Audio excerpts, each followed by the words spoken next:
পৃথিবীর অধিকাংশ মানুষ আল্লাহ তাআলার একমাত্র মনোনীত দিন ইসলামকে অস্বীকার করে। পক্ষান্তরে যারা ইসলামকে স্বীকার করে তারাও শতধা বিভক্ত, বিভিন্ন তরিকা ও মাযহাবের বেড়াজালে নিজেকে আবদ্ধ করে রেখেছে। বিভিন্ন তরিকা ও মাযহাবের বেড়াজালে নিজেকে আবদ্ধ রেখে রাসূলুল্লাহ সাল্লাল্লাহু আলাইহি ওয়াসাল্লামের আকীদা থেকে বিচ্যুত হয়ে বাতিলদের আকীদা গ্রহণ করেছে। সুতরাং প্রকৃত মুসলিমের সংখ্যা অতীব নগণ্য, যার কারণে জান্নাতীদের তুলনায় জাহান্নামীদের সংখ্যা অনেক বেশি। আল্লাহ তাআলা বলেন, অমা আকসারুন নাসি ওয়ালাউ হারাস্তা বিমুমিনিন, তুমি আকাঙ্ক্ষা করলেও অধিকাংশ মানুষ মুমিন নয়। তিনি অন্যত্র বলেন, ওয়ালাকাদ সাদ্দাকা আলাইহিম ইবলিসু যন্নাহু ফাত্তাবাউহু ইল্লা ফারিকাম মিনাল মুমিনিন, নিশ্চয়ই তাদের ব্যাপারে ইবলিস তার ধারণা সত্য প্রমাণ করল, ফলে মুমিনদের একটি দল ছাড়া সবাই তার অনুসরণ করল। আল্লাহ তাআলা ইবলিসকে বলেন, লা আমলা আন্না জাহান্নামা মিনকা ওয়া মিম্মান তাবিআকা মিনহুম আজমাইন, তোমাকে দিয়ে এবং তাদের মধ্যে যারা তোমার অনুসরণ করত তাদের দিয়ে নিশ্চয় আমি জাহান্নাম পূর্ণ করব। অতএব প্রত্যেক কাফিরই জাহান্নামের অধিবাসী, আর আদম সন্তানের অধিকাংশই কাফির। যেমন অনেক নবী রাসূলগণের জীবনী পর্যালোচনা করলে দেখা যায় যে কারো অনুসারী ছিল 10 জনের কম, আবার কারো 2 অথবা 1 জন, এমনকি কারো কোনো অনুসারী ছিল না। যেমন হাদিসে বর্ণিত হয়েছে, ইবনু আব্বাস রাদিয়াল্লাহু আনহু হতে বর্ণিত, তিনি বলেন, একদিন রাসূলুল্লাহ সাল্লাল্লাহু আলাইহি ওয়াসাল্লাম আমাদের নিকট আসলেন এবং বললেন, আমার সামনে পূর্ববর্তী নবীগণের উম্মতদের পেশ করা হল। আমি দেখলাম একজন নবী যাচ্ছেন, তার সাথে আছে মাত্র 1 জন, এবং আরেকজন নবী যার সাথে আছে 2 জন লোক। অন্য একজন নবী দেখলাম তার সাথে আছে একটি দল, আর একজন নবী তার সাথে কেউ নেই। অন্য হাদিসে এসেছে, আবু সাঈদ খুদরি রাদিয়াল্লাহু আনহু হতে বর্ণিত, তিনি বলেন, রাসূলুল্লাহ সাল্লাল্লাহু আলাইহি ওয়াসাল্লাম বলেছেন, আল্লাহ আদমকে ডেকে বলবেন, হে আদম। তিনি বলবেন, আমি তোমার খিদমতে হাজির, যাবতীয় কল্যাণ তোমারই হাতে। রাসূলুল্লাহ সাল্লাল্লাহু আলাইহি ওয়াসাল্লাম বলেন, তখন আল্লাহ বলবেন, জাহান্নামীদের নিক্ষেপ করার জন্য বের করো। আদম আলাইহিস সালাম বলবেন, কি পরিমাণ জাহান্নামী বের করব? আল্লাহ বলবেন, প্রতি 1099 জন। আর এটা ঘটবে ওই সময় যখন কিয়ামতের ভয়াবহতায় শিশু বুড়িয়ে যাবে, আর প্রত্যেক গর্ভবতী গর্ভপাত করবে, আর মানুষকে দেখবে মাতাল। যদিও তারা প্রকৃতপক্ষে মাতাল নয়, কিন্তু আল্লাহর শাস্তি বড়ই কঠিন, যার কারণে তাদের ওই অবস্থা ঘটবে। এ ব্যাপারটি সাহাবায়ে কেরামের নিকট বড় কঠিন মনে হল। তখন তারা বললেন, হে আল্লাহর রাসূল, আমাদের মধ্যে থেকে মুক্তিপ্রাপ্ত সেই লোকটি কে হবেন? তিনি বললেন, তোমরা সুসংবাদ গ্রহণ করো যে ইয়াজুজ ও মাজুজ থেকে 1000, আর তোমাদের হবে 1 জন। এরপর তিনি বললেন, শপথ ওই সত্তার যার হাতে আমার প্রাণ, আমি আশা রাখি যে তোমরা জান্নাতীদের 1/3 হবে। বর্ণনাকারী বলেন, এরপর আমরা আলহামদুলিল্লাহ ও আল্লাহু আকবার বলে উঠলাম। তিনি আবার বললেন, শপথ ওই সত্তার যার হাতে আমার প্রাণ, আমি অবশ্যই আশা রাখি যে তোমরা জান্নাতীদের অর্ধেক হবে। অন্য সব উম্মতের তুলনায় তোমাদের দৃষ্টান্ত হচ্ছে কালো ষাঁড়ের চামড়ার একটি সাদা চুলের মতো, অথবা সাদা দাগ যা গাধার সামনের পায়ে হয়ে থাকে। অন্য হাদিসে এসেছে, ইমরান ইবনে হুসাইন রাদিয়াল্লাহু আনহু হতে বর্ণিত, তিনি বলেন, আমরা রাসূলুল্লাহ সাল্লাল্লাহু আলাইহি ওয়াসাল্লামের সাথে সফরে ছিলাম। তার সাহাবীগণ দ্রুত গতিতে চলছিলেন। হঠাৎ করে তিনি উচ্চস্বরে আয়াত দুটি পাঠ করেন, হে মানুষ, তোমরা তোমাদের রবকে ভয় করো। নিশ্চয়ই কিয়ামতের প্রকম্পন এক ভয়ঙ্কর ব্যাপার। যেদিন তোমরা তা দেখবে, সেদিন প্রত্যেক স্তন্যদানকারিণী আপন দুগ্ধপোষ্য শিশুকে ভুলে যাবে, এবং প্রত্যেক গর্ভধারিণী তার গর্ভপাত করে ফেলবে। তুমি দেখবে মানুষকে মাতাল সাদৃশ্য, অথচ তারা মাতাল নয়। তবে আল্লাহর আযাবই কঠিন। সাহাবায়ে কেরামের কানে এ শব্দ পৌঁছা মাত্রই সবাই তাদের সাওয়ারিগুলি নিয়ে তার চতুর্পার্শ্বে একত্রিত হয়ে যান। তাদের ধারণা ছিল যে তিনি আরও কিছু বলবেন। তিনি বললেন, এটা কোন দিন হবে তা তোমরা জানো কি? এটা হবে ওই দিন যেদিন আল্লাহ তাআলা আদম আলাইহিস সালামকে বলবেন, হে আদম, জাহান্নামের অংশ বের করে নাও। তিনি বলবেন, হে আমার প্রতিপালক, কতজনের মধ্য হতে কতজনকে বের করব? আল্লাহ তাআলা জবাব দেবেন, প্রতি 1099 জনকে জাহান্নামের জন্য এবং একজনকে জান্নাতের জন্য বের করো। এটা শোনা মাত্রই সাহাবায়ে কেরামের অন্তর কেঁপে ওঠে এবং তারা নীরব হয়ে যান। রাসূলুল্লাহ সাল্লাল্লাহু আলাইহি ওয়াসাল্লাম এ অবস্থা দেখে তাদেরকে বললেন, দুঃখিত ও চিন্তিত হও না, বরং আনন্দিত হও ও আমল করতে থাকো। যার হাতে মুহাম্মাদের প্রাণ, তার শপথ, তোমাদের সাথে দুটি মাখলুক রয়েছে।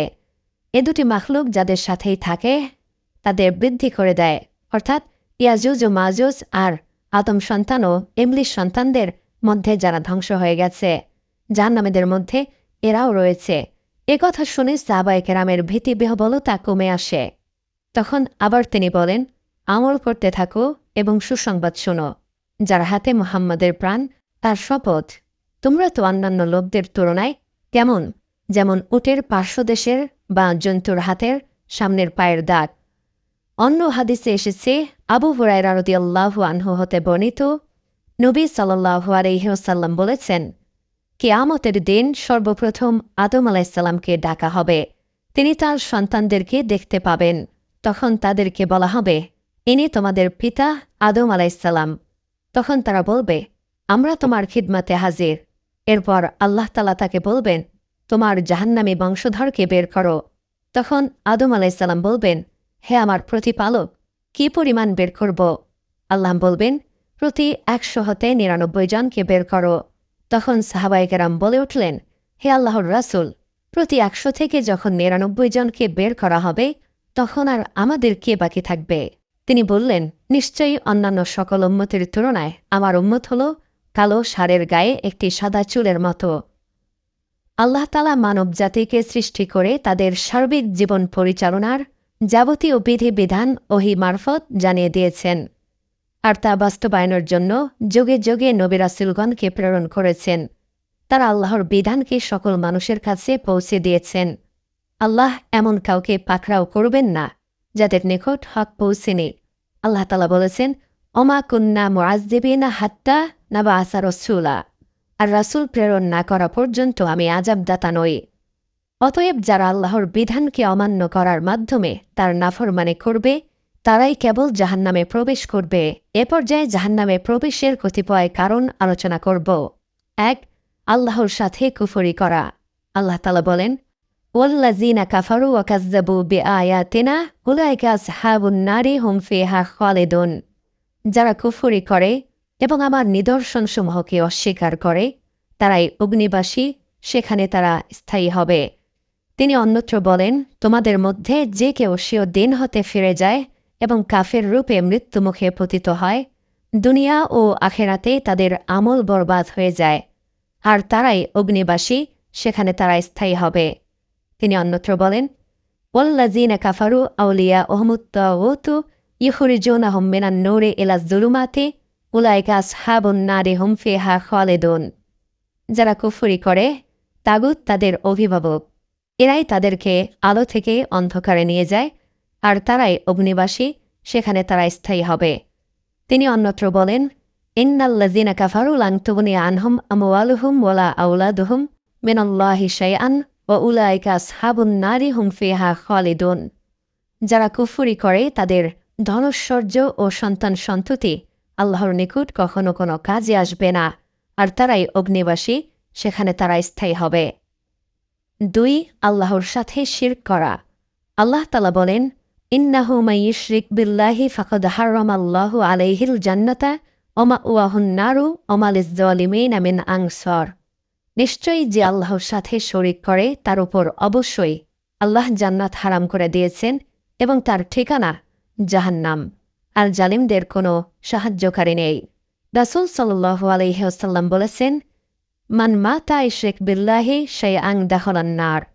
যে ব্যক্তি আল্লাহর সাথে কোনো কিছুকে শরিক করে মৃত্যুবরণ করবে, সে জাহান্নামে প্রবেশ করবে।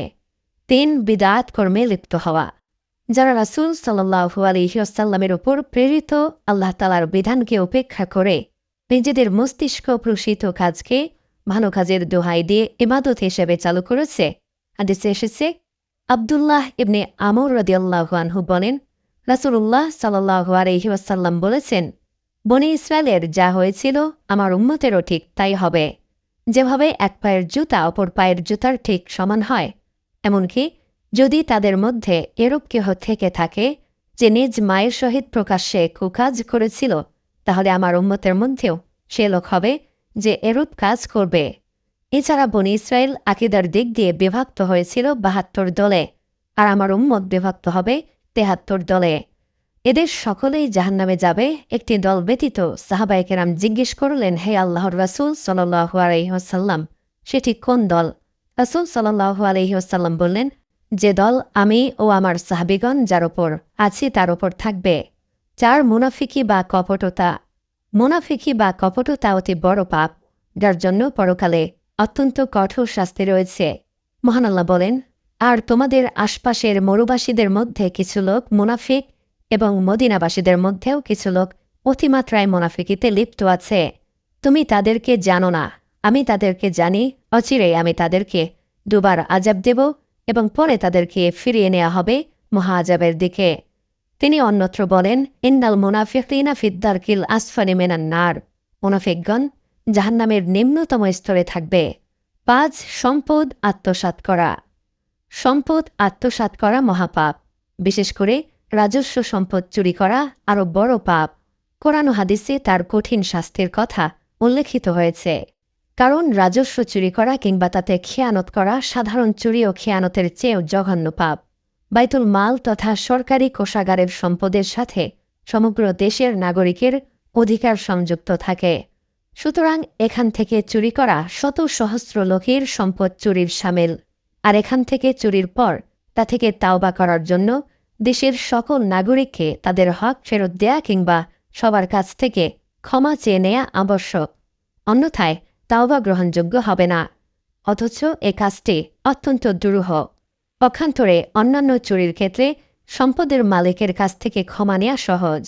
তাই বাইতুল মালের কোনো কিছু আত্মসাৎ করা হলে জাহান্নামে তাকে শাস্তি পেতে হবে। আল্লাহ তাআলা বলেন, ওয়ামা কানা লিনাবিয়্যিন আইয়াগুল্লা ওমা ইয়াগলুল ইয়াতি বিমা গাল্লা ইয়াওমাল কিয়ামাহ সুম্মা তুওয়াফফা কুল্লু নাফসিম মা কাসাবাত ওয়া হুম লা ইউযলামুন। নবীর জন্য শোভনীয় নয় যে তিনি খেয়ানত করবেন, আর যে লোক খেয়ানত করবে সে কিয়ামতের দিন সেই খেয়ানত করা বস্তু নিয়ে উপস্থিত হবে। অতঃপর প্রত্যেকেই পরিপূর্ণভাবে পাবে যা সে অর্জন করেছে, আর তাদের প্রতি কোনো অন্যায় করা হবে না।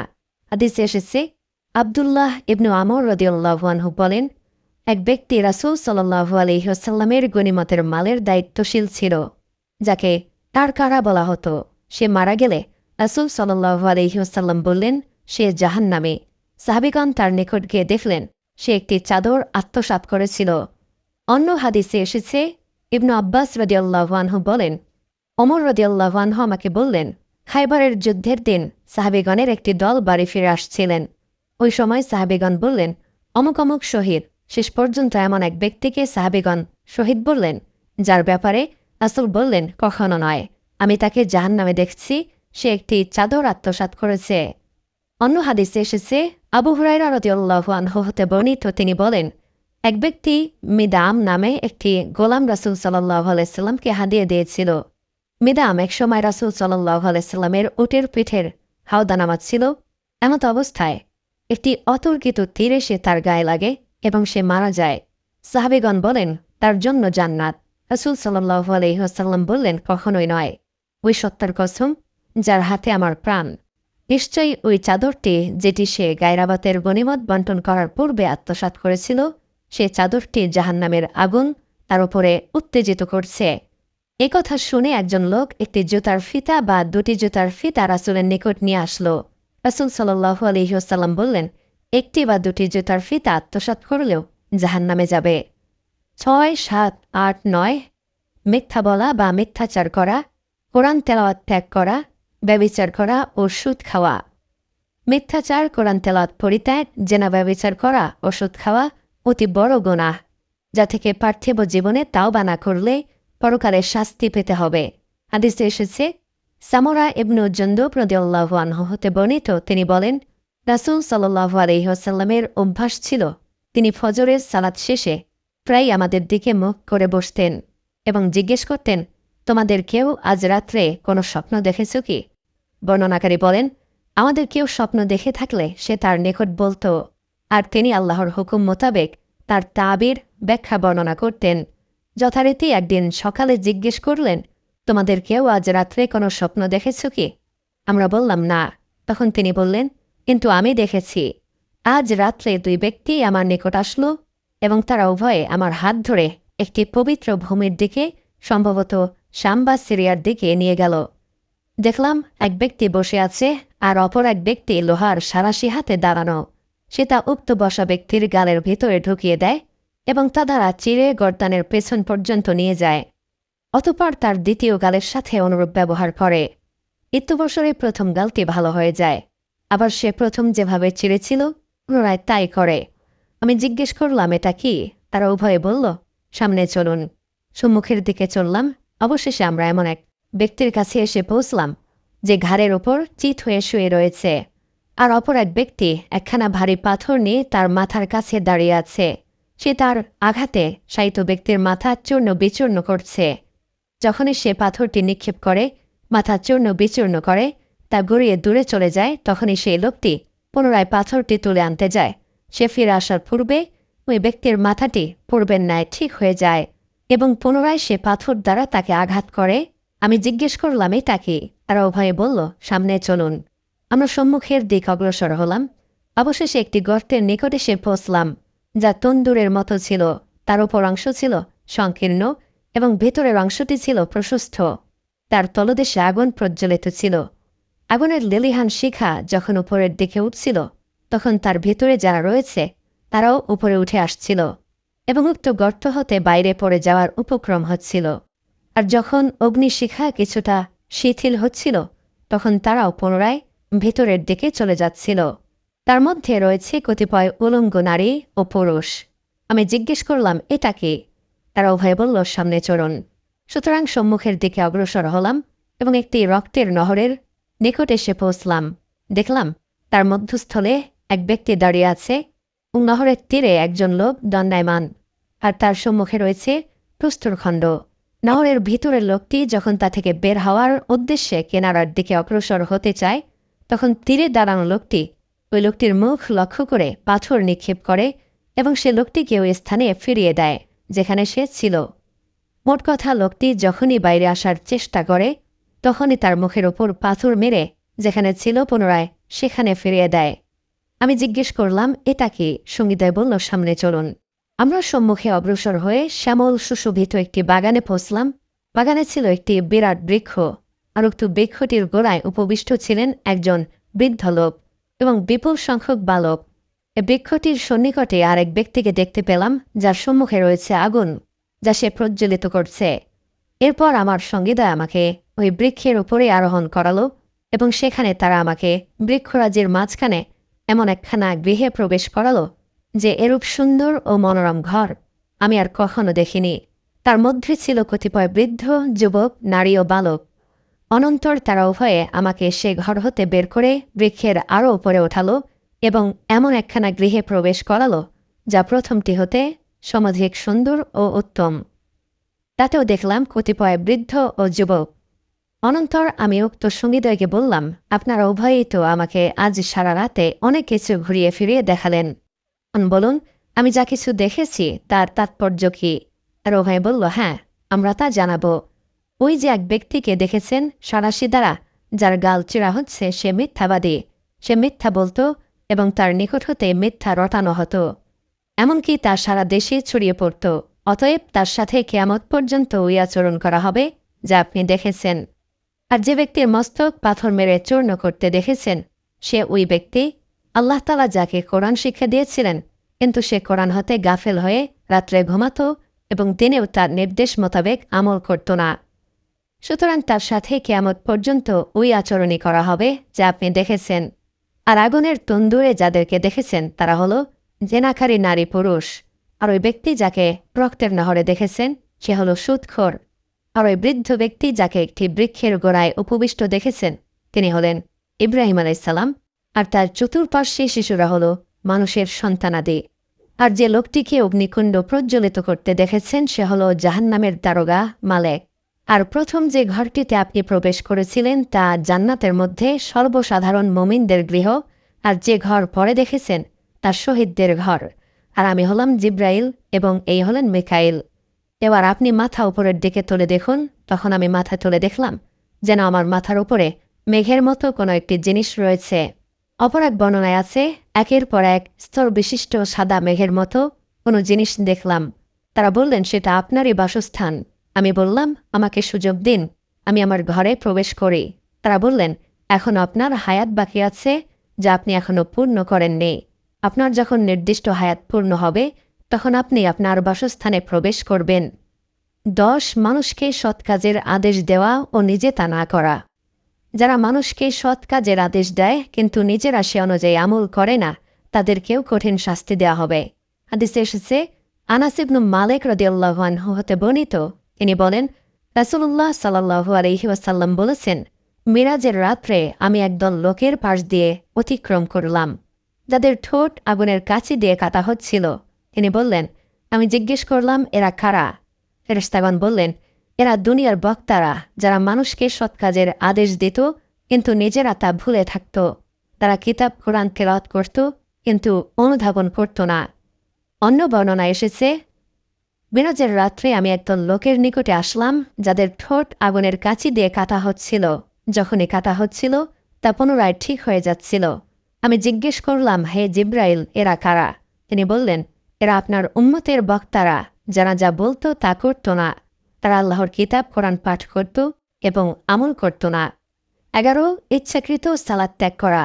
হাদিসে এসেছে, বুরাইদা রাদিয়াল্লাহু আনহু হতে বর্ণিত, তিনি বলেন, রাসূল সাল্লাল্লাহু আলাইহি ওয়াসাল্লাম বলেছেন, আমাদের ও তাদের মধ্যে যে অঙ্গীকার রয়েছে তা হলো সালাত।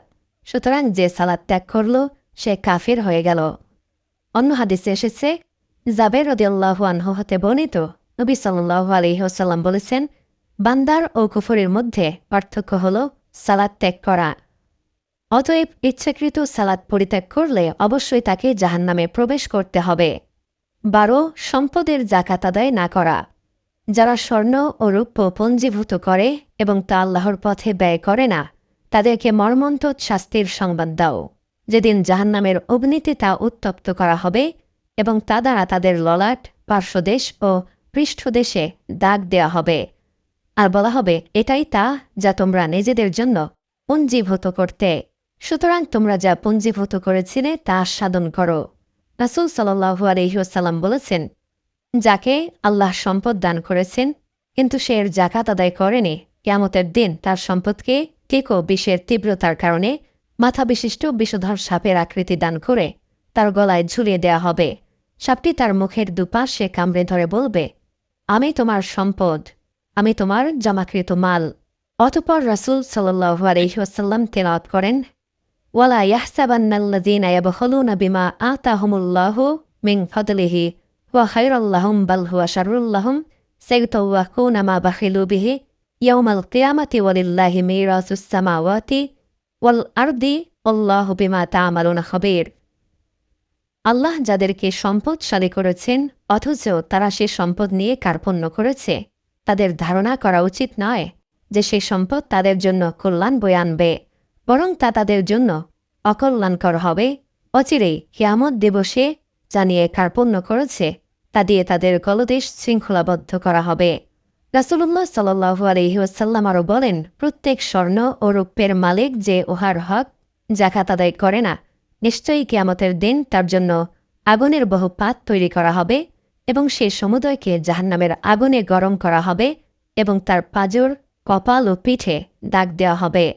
যখনই তা ঠান্ডা হয়ে যাবে তখন পুনরায় তাকে গরম করা হবে, তার সাথে এরূপ করা হবে, সে দিনের পরিমাণ হবে 50,000 বছরের সমান। তার শাস্তি চলতে থাকবে যতদিন না বান্দাদের বিচার নিষ্পত্তি হয়। অতঃপর সে তার পথ ধরবে, হয় জান্নাতের দিকে না হয় জাহান্নামের দিকে। জিজ্ঞেস করা হলো, হে রাসূল সাল্লাল্লাহু আলাইহি ওয়াসাল্লাম, উট সম্পর্কে কি হবে? রাসূল সাল্লাল্লাহু আলাইহি ওয়াসাল্লাম বললেন, যে উটের মালিক তার হক আদায় করবে না আর তার হকসমূহের মধ্যে পানি পানের তারিখে তার দুধ দহন করা এবং অন্যদের দান করাও এক হক। কিয়ামতের দিন নিশ্চয়ই তাকে এক দুধু ময়দানে উপর করে ফেলা হবে, আর তার সে সকল উট যার একটি বাচ্চাও সে সেই দিন হারাবে না, বরং সকলকে পূর্ণভাবে পাবে। তাকে তার খুর দ্বারা মারাতে থাকবে এবং মুখ দ্বারা কামড়াতে থাকবে এভাবে যখনই তাদের শেষ দল অতিক্রম করবে পুনরায় প্রথম দলে সে পৌঁছবে। এরূপ করা হবে সেই দিন যার পরিমাণ হবে 50,000 বছরের সমান। তার এ শাস্তি চলতে থাকবে যতদিন না বান্দাদের বিচার নিষ্পত্তি হয়। অতঃপর সে তার পথ ধরবে হয় জান্নাতের দিকে না হয় জাহান্নামের দিকে। অতঃপর জিজ্ঞেস করা হলো, হে আল্লাহর রাসূল, গরু ছাগল সম্পর্কে কি হবে? তিনি বললেন, প্রত্যেক গরু ও ছাগলের মালিক যে তার হক আদায় করবে না কিয়ামতের দিন নিশ্চয়ই তাকে এক ধুধু মাঠে উপর করে ফেলা হবে, আর তার সে সকল গরু ছাগল তাকে শিং মারতে থাকবে এবং খুরির দ্বারা মারতে থাকবে। অথচ সেদিন তার কোনো একটি গরু ছাগলে শিং বাঁকা, শিংহীন বা শিং ভাঙ্গা হবে না, এবং একটিমাত্র গরু ছাগলকেও সে হারাবে না। যখনই তার প্রথম দল অতিক্রম করবে তখনই শেষ দল উপস্থিত হবে। এরূপ করা হবে সেই দিন যার পরিমাণ হবে 50,000 বছরের সমান। তার এ শাস্তি চলতে থাকবে যতদিন না বান্দাদের বিচার নিষ্পত্তি হয়। অতঃপর সে তার পথ ধরবে হয় জান্নাতের দিকে না হয় জাহান্নামের দিকে। অতঃপর জিজ্ঞেস করা হলো, হে আল্লাহর রাসূল, ঘোড়া সম্পর্কে কি হবে? তিনি বললেন, ঘোড়া 3 প্রকার। ঘোড়া কারো জন্য পাপের কারণ, কারো জন্য আবরণস্বরূপ, আবার কারো জন্য সাওবের বিষয়। ক, যে ঘোড়া তার মালিকের পক্ষে পাপের কারণ তা হল সে ব্যক্তির ঘোড়া যে তাকে পালন করেছে লোভ দেখানো, গর্ব এবং মুসলমানদের প্রতি শত্রুতার উদ্দেশ্যে। এ ঘোড়া হল তার পাপের কারণ। খ, যে ঘোড়া তার মালিকের জন্য আবরণস্বরূপ তা হল সে ব্যক্তির ঘোড়া যে তাকে পালন করেছে আল্লাহর রাস্তায়, অতঃপর ভুলে যায়নি তার সম্পর্কে ও তার পিঠে সম্পর্কে আল্লাহর হক। এই ঘোড়া তার ইজ্জত সম্মানের জন্য আবরণস্বরূপ। গ, আর যে ঘোড়া তার মালিকের জন্য সাওবের কারণ তা হল সে ব্যক্তির ঘোড়া যে তাকে পালন করেছে কোনো চারণভূমিতে বা ঘাসের বাগানে শুধু আল্লাহর রাস্তায় মুসলমানদের দেশ রক্ষার জন্য। তখন তার সে ঘোড়া চারণভূমি অথবা বাগানের যা কিছু খাবে তার পরিমাণ তার জন্য নেকি লেখা হবে, এবং লেখা হবে গোবর ও পেশাব পরিমাণ নেকি। আর যদি তা আপন রশি ছেড়ে 1টি বা 2টি মাঠও বিচরণ করে তাহলে নিশ্চয়ই উহার পদচিহ্ন ও গোবরসমূহ পরিমাণ নেকি লেখা হবে। এছাড়া মালিক যদি উক্ত ঘোড়াকে কোনো নদীর কিনারে নিয়ে যায় আর তা নদী হতে পানি পান করে, অথচ মালিকের ইচ্ছা ছিল না পানি পান করাতে, তথাপি তার পানি পান পরিমাণ নেকি তার জন্য লেখা হবে। অতঃপর জিজ্ঞেস করা হলো, হে আল্লাহর রাসূল, গাধা সম্পর্কে কি হবে? তিনি বললেন, গাধার বিষয়ে আমার প্রতি কিছু নাজিল হয়নি। এই স্বতন্ত্র ও ব্যাপকার্থ আয়াতটি ব্যতীত যে ব্যক্তি এক অনুপরিমাণ ভালো কাজ করবে সে তার নেক ফল পাবে, আর যে এক অনুপরিমাণ মন্দ কাজ করবে সে তার মন্দ ফল ভোগ করবে। অর্থাৎ গাধার জাকাত দিলে তারও সওয়াব পাওয়া যাবে। 13, রমজানে বিনা কারণে সিয়াম ভঙ্গ করা। মহান আল্লাহ মুসলিম উম্মার উপরে রমজানের সিয়াম পালন করা ফরজ করেছেন, কিন্তু অনেকে সিয়াম পালন করে না, বিনা কারণে সিয়াম পরিত্যাগ করে। এদের জন্য জাহান্নামের শাস্তির ব্যবস্থা রয়েছে। রাসূল সাল্লাল্লাহু আলাইহি ওয়াসাল্লাম বলেন, একদা আমি ঘুমন্ত ছিলাম, ইতিমধ্যে 2 ব্যক্তি আমার নিকটে আসলো। তারা আমার 2 বাহু ধরে একটি পাহাড়ের নিকটে নিয়ে এসে বলল, পাহাড়ে আরোহণ করো। তখন আমি বললাম, আমি উঠতে পারবো না। তারা বলল, আমরা তোমাকে সহযোগিতা করছি। রাসূল সাল্লাল্লাহু আলাইহি ওয়াসাল্লাম বলেন, তখন আমি আরোহণ করলাম, এমনকি আমি প্রায় পাহাড়ের সমতল স্থানে পৌঁছে গেলাম। পথিমধ্যে আমি একটি বিকট আওয়াজ শুনতে পেলাম। তখন আমি বললাম, এটা কিসের শব্দ? তারা বলল, এটা জাহান্নামবাসীদের আর্তনাদ। অতঃপর আমাকে সামনে নিয়ে যাওয়া হলো। সেখানে হাঁটুর সাথে ঝুলন্ত চোয়াল বিদীর্ণ করা কিছু লোক দেখতে পেলাম, যাদের চোয়াল থেকে রক্ত প্রবাহিত হচ্ছিল। রাসূল সাল্লাল্লাহু আলাইহি ওয়াসাল্লাম বলেন, আমি জিজ্ঞেস করলাম, এরা কারা? তারা বলল, এরা হচ্ছে ওই সকল লোক যারা সিয়াম থেকে হালাল হওয়ার পূর্বে তথা ইফতারের সময় হওয়ার পূর্বে ইফতার করত, অর্থাৎ যারা সিয়াম পালন করত না। 14, টাকনুর নিচে কাপড় ঝুলিয়ে পড়া। পুরুষ মানুষ সেও পরিধেয় পোশাক পায়ের টাকনুর নিচে ঝুলিয়ে পড়লে তাকে জাহান্নামের শাস্তি ভোগ করতে হবে। হাদিসে এসেছে, আবু হুরায়রা রাদিয়াল্লাহু আনহু হতে বর্ণিত, রাসূলুল্লাহ সাল্লাল্লাহু আলাইহি ওয়াসাল্লাম বলেছেন, যে ব্যক্তি পায়ের টাকনুর নিচে কাপড় ঝুলিয়ে পড়বে সে জাহান্নামে।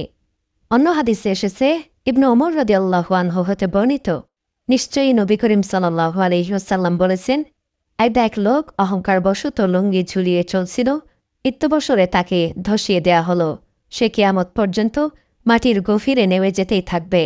অন্য হাদিসে এসেছে, আব্দুল্লাহ ইবনু ওমর রাদিয়াল্লাহু আনহু হতে বর্ণিত, তিনি বলেন, রাসূলুল্লাহ সাল্লাল্লাহু আলাইহি ওয়াসাল্লাম বলেছেন, যে ব্যক্তি অহংকার বশত টাকনোর নিচে কাপড় ঝুলিয়ে পরিধান করবে, কিয়ামতের দিন আল্লাহ তার দিকে দৃষ্টি দেবেন না। 15 প্রাণীদের বন্দি রেখে কষ্ট দেয়া ও তাদের প্রতি ইহসান না করা। কোনো প্রাণীকে বন্দি রেখে কষ্ট দেয়া এবং তাদের প্রতি দয়া না করার কারণে জাহান্নামের শাস্তি ভোগ করতে হবে। হাদিসে এসেছে, আব্দুল্লাহ ইবনু ওমর রাদিয়াল্লাহু আনহু হতে বর্ণিত, রাসূল সাল্লাল্লাহু আলাইহি ওয়াসাল্লাম বলেছেন, একজন মহিলাকে একটি বিড়ালের কারণে আযাব দেয়া হয়। সে বিড়ালটি বেঁধে রেখেছিল, অবশেষে বিড়ালটি ক্ষুধায় মারা যায়। এ কারণে মহিলাটি জাহান্নামে প্রবেশ করল। বর্ণনাকারী বলেন, রাসূল সাল্লাল্লাহু আলাইহি ওয়াসাল্লাম বলেছেন, আল্লাহ ভালো জানেন, বাধা থাকাকালীন তুমি তাকে না খেতে দিয়েছিলে, না পান করতে দিয়েছিলে এবং না তুমি তাকে ছেড়ে দিয়েছিলে, তাহলে সে জমিনের পোকামাকড় খেয়ে বেঁচে থাকত। অন্যত্র রাসূল সাল্লাল্লাহু আলাইহি ওয়াসাল্লাম বলেন, আমার সম্মুখে জাহান্নাম পেশ করা হয়েছিল, সেখানে বনী ইসরায়েলের এক মহিলাকে দেখতে পেলাম। তাকে একটি বিড়ালের কারণে শাস্তি দেওয়া হচ্ছে। সে বিড়ালটি বেঁধে রেখেছিল, তাকে খাদ্য দেয়নি এবং ছেড়েও দেয়নি, যাতে সে জমিনের পোকামাকড় খেতে পারে। 16 ঋণ করে পরিশোধ না করা। ঋণ করার পর তা পরিশোধ না করে মৃত্যুবরণ করলে এবং তার উত্তরাধিকারীরাও তা পরিশোধ না করলে শাস্তি পেতে হবে। হাদিসে এসেছে, সাদ ইবনুল আতুয়াল হতে বর্ণিত, তিনি বলেন, আমার ভাই 300 দিনার রেখে মারা গেল। সে একটি ছোট ছেলে রেখে গেল। আমি তাদের জন্য ওই অর্থ ব্যয় করার ইচ্ছা করলাম। তখন রাসূল সাল্লাল্লাহু আলাইহি ওয়াসাল্লাম আমাকে বললেন, তোমার ভাই তার ঋণের কারণে বন্দী আছে, সুতরাং যাও তার পক্ষ থেকে ঋণ পরিশোধ করে এসো। বর্ণনাকারী বলেন, আমি গিয়ে তার ঋণ পরিশোধ করে ফিরে আসলাম। অতঃপর এসে বললাম, হে আল্লাহর রাসূল সাল্লাল্লাহু আলাইহি ওয়াসাল্লাম, আমি তার পক্ষ থেকে ঋণ পরিশোধ করেছি। একজন মহিলা ব্যতীত কোনো দাবি তার বাকি নেই। সে 2 দিনার দাবি করছে, কিন্তু তার কোনো প্রমাণ নেই। রাসূল সাল্লাল্লাহু আলাইহি ওয়াসাল্লাম বললেন, তাকে তা দিয়ে দাও, কেননা সে সত্যবাদী। প্রণীত পাপকর্ম ও অপরাধের কারণে জাহান্নামে প্রবেশ করতে হবে এবং কঠোর শাস্তি ভোগ করতে হবে। তাই এসব কর্মকাণ্ড থেকে আমাদেরকে বেঁচে থাকতে হবে। আল্লাহ আমাদেরকে তৌফিক দান করুন। আমিন।